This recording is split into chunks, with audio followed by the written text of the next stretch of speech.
Et salut à tous, c'est Amnez, j'espère que vous allez bien. Moi pour ma part, ça va nickel. Donc aujourd'hui on va se retrouver pour une nouvelle vidéo que j'ai remarqué que j'avais pas encore fait. Du coup on va parler un peu du matériel pour commencer la myrmécologie. Et en même temps on va parler aussi de comment créer un tube de fondation pour notre première gine ou fondation. Donc c'est parti. Du coup on se retrouve ici sur mon bureau pour vous parler un petit peu de ça. Donc premièrement moi j'ai une pince droite comme ceci, donc on appelle aussi une Bruxelles, voilà, ainsi qu'une pince courbée. Donc dans cette pince il y a un petit écart, donc c'est parfait pour attraper les fourmis ou alors pour nettoyer leur ADC. Donc aussi un petit pinceau, donc pour nettoyer les ADC c'est parfait, ou même on peut attraper des toutes petites fourmis avec, elles s'accrochent sur le pinceau et ça marche aussi. Donc aussi une pipette, donc je me sers pour le liquide sucré et pour l'eau, mettre dans les abreuvoirs. Ensuite un crochet, donc bon c'est pas très utile, moi je m'en sers pas, mais sinon ça sert à retirer le coton des tubes à essai. Ensuite une seringue, donc ça c'est primordial de l'avoir, donc pour mettre de l'eau dans les nids par exemple, avec le petit bout, donc pour les nids avec des tout petits trous pour humidifier,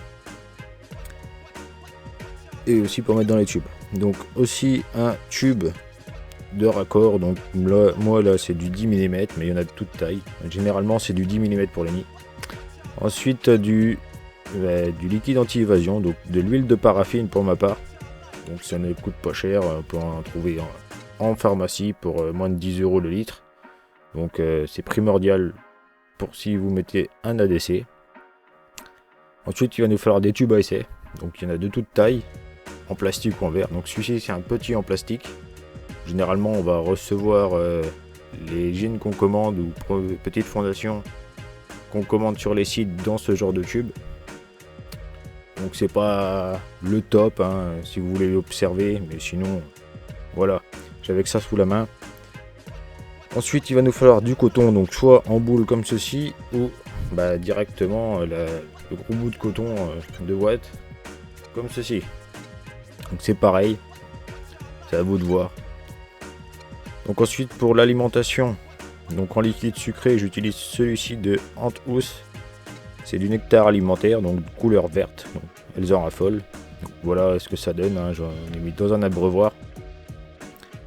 Donc du coup ce genre d'abreuvoir aussi, si vous avez mis un ADC, c'est pratique, surtout pour les petites espèces, pas trop petites non plus, mais voilà, genre l'Asius et tout, elles kiffent, ou des petites campos. Ensuite du coup on va se retrouver pour la manière de faire un tube de fondation. Donc il va nous falloir un coton pour commencer et de l'eau. Donc je vais commencer déjà par couper la boule parce qu'elle est un petit peu trop grosse. Donc voilà, je la coupe à peu près en deux. Et je vais me servir des deux bouts de coton bien sûr.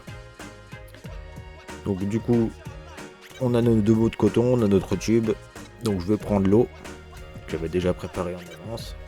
Et je vais remplir, pas remplir, mais à moitié à peu près, mon tube à essai. Donc là dans celui-ci, donc un petit, je mets 5 ml. Donc la seringue en entière. Donc une fois qu'on a ceci, on va prendre notre boule de coton qu'on va bien tasser. Donc c'était celle-ci, voilà. Je vais bien la tasser. Et je vais tout simplement l'insérer dedans. Donc bon, il faut une petite résistance quand même, excusez-moi, pour que l'eau ne coule pas, ne passe pas. Donc on va tout simplement la tasser dans le fond. Donc, regardez bien, je m'arrête avant d'arriver au bout. Donc on voit bien la différence de couleur. Comme j'ai pris un jaune, voilà, puis ça coule pas. Donc il faut qu'il reste quand même un petit endroit qui n'est pas trop humide pour justement gérer l'humidité du tube. Donc si plus vous enfoncez, plus le tube sera humide. C'est logique. Donc du coup une fois qu'on a ça, voilà, l'autre bout de coton va nous servir pour le fermer. Donc pour mettre une gine seule et bon, genre une petite fondation de quelques ouvrières, c'est parfait. On n'a pas besoin de plus de place. Car les fourmis adorent être dans des endroits restreints, je veux dire, comme ceci, vous voyez. Donc là j'ai une Gincel. Donc comme je vous disais, les tubes plastiques, voilà, ça se raye, c'est ça le problème. Donc après pour l'observation, bon encore à l'œil nu ça va, mais voilà, pour filmer c'est pas fou. Sinon voilà, j'ai ma petite jean Messer Barbarus. Donc comme vous voyez au niveau de mon pouce là, il y a, enfin au niveau du coton de sortie justement, il y a une petite grappe d'œuf. Donc elle a pondu il n'y a pas longtemps. Donc à partir de là, bah, c'est nickel, hein. De toute façon dans tous les cas, vous la mettez dans le noir. Donc moi j'utilise des filtres rouges comme ceci. Donc on trouve la feuille pas trop chère, format 4 sur AliExpress, vous en trouvez facilement. Ça vaut rien du tout. Donc à partir de là, c'est parfait. Vous laissez votre jean tranquillement dans le noir sans la déranger. Enfin, évitez un maximum de la déranger. Et bah, vous allez voir au bout de quelques semaines, vous allez avoir vos premières ouvrières. Donc du coup pour aussi la réserve d'eau, du coup comme vous voyez ça descend un petit peu, mais voilà, ça descend pas énormément. Donc franchement normalement vous pouvez commencer votre fondation tranquillement avec aussi peu d'eau. Donc bien sûr si la réserve est vide, vaut mieux changer de tube à essai. Donc aussi une fois que votre fondation aura bien grandi, donc on peut lui mettre comme ici une petite aire de chasse. Donc ça c'est une boîte Ikea, hein, je l'ai percée avec une petite dalle de plâtre. Donc pour les nourrir c'est mieux. Et bien sûr attendre que, comme ici vous voyez, le tube soit bien rempli avant de bien sûr les mettre dans un nid. Mais à partir de ce stade là c'est parfait, là je vais pouvoir les mettre dans un nid tranquillement. Comme vous voyez c'est bien rempli, hein. Il y a presque plus de place, du coup il y en a tout le temps dans l'aire de chasse. Donc là je suis à peu près à 65 ouvrières Camponotus, donc pour un tube de 16 mm. Ensuite voilà, il y a le liquide sucré, comme je vous dis, une gamelle, coton, c'est parfait. Et bien sûr maintenant on passe aux protéines. Du coup vous avez vu, moi j'utilise des Red Runner. C'était toutes petites quand je les ai commandées en taille S. Bon maintenant elles ont bien grandi, hein, ça fait plus de 6 mois. Du coup j'utilise ce genre de blatte, où vous pouvez très bien utiliser des verres de farine ou des mouches. Donc c'est tout, je pense qu'on a fait le tour.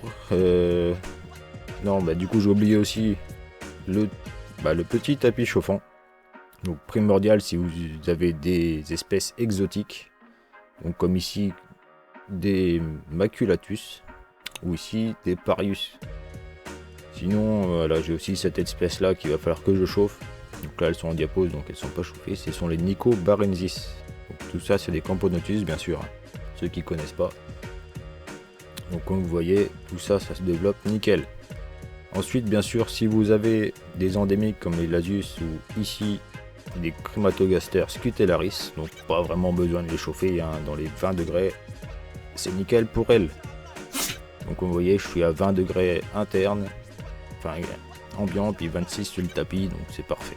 Donc c'est tout les amis, moi je vais vous laisser là-dessus. N'hésitez pas à liker pour le référencement et à vous abonner avec la cloche si c'est pas déjà fait. Sur ce, nous on se retrouve jeudi pour une prochaine vidéo. Ciao ciao tout le monde.